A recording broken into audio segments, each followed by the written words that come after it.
Welcome to another episode of The Traveling Introvert. So today I would like to talk about the service industry. There is definitely I'm going to use this word a lot, misconception about the fact that introverts can't and don't like working in the service industry because it deals with people all the time. And so from my personal experience, for example, I used to work in casinos in England. So there's a real stigma, from what I've noticed, working in casinos in the United States and working in the casinos in England. They're two very different things. Licensing is different. What you're allowed to do is different. Back in the day, tipping was different.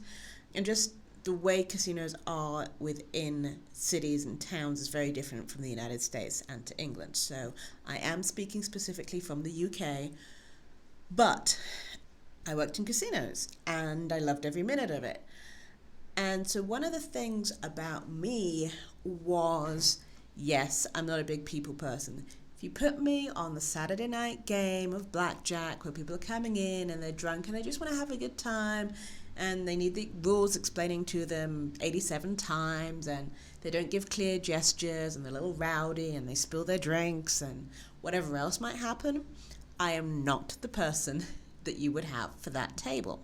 However, get me on a Tuesday afternoon when generally the heavier gamblers would come in or the more serious gamblers would come in and they just need someone who will deal blackjack to them, no small talk, get the game done, they're efficient and all of that stuff, I'm your girl. What you would find is I would attract a different level of customer. So you can definitely have your extrovert dealer or your ambivert dealer, but me as an introvert dealer, I used to get customers who would come in asking for me and or know my schedule so they could have me deal to them. And mainly because I'm super efficient at what I did. And, there was no small talk, no, how are you doing? Because you don't want that. If you're a serious gambler, you come in, you gamble, and you do whatever you do. You don't need people up in your business. And so what I loved was there was always a set sort of ritual to it almost. And, it is a show. And so even before that, I used to be a dancer. And so I love being on stage, even though technically, yes, you're the center of attention, but you're not. What I found is, especially with dancing, you're in your own little bubble. You're there and you're doing, yes, you're performing for other people, but you're in your own head. You're thinking about the music, the next move, that hard thing that you can't do, and this whole thing. You don't really feel that you're in front of all of these people. Though that might be the case, like in the wings before you go out there. But once you're out there and everything kicks in and you're just doing what you love, it really doesn't matter. And so this misconception about how introverts they can't be bar staff or they can't work in the service industry in casinos or restaurants.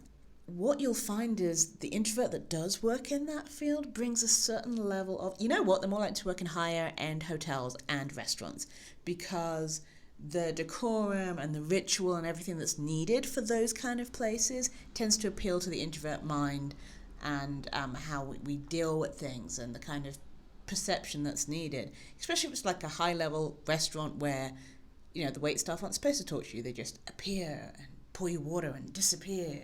It's great for introverts. We don't have to talk to people. So I think there's definitely areas where introverts will actually excel more, and we're also so in tune with other people. One of my pet hates, and I'm sure there's going to be like a podcast on this at some point, is Ubers. Love Ubers for various reasons, and I know there's reasons to hate Uber. Everyone has their opinion on that. But if I get into an Uber and I am reading a book, don't talk to me.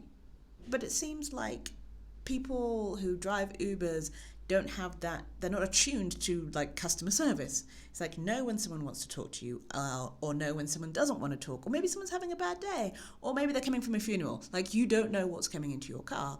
So don't feel that you have to make like, so where are you from? Oh, you're a long way from home. How's business conversation? Because not everybody needs that. And I think introvert Uber drivers pick up on that far better than some others.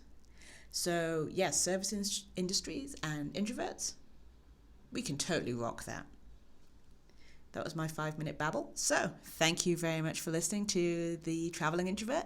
If you want to contact me or there's something you'd like me to talk about, please feel free to message me at introvert@thetravelingintrovert.com, and feel free to also leave a review or, a little like or a little heart, or depending on where you're listening from. Thank you very much. Have a good rest of the week.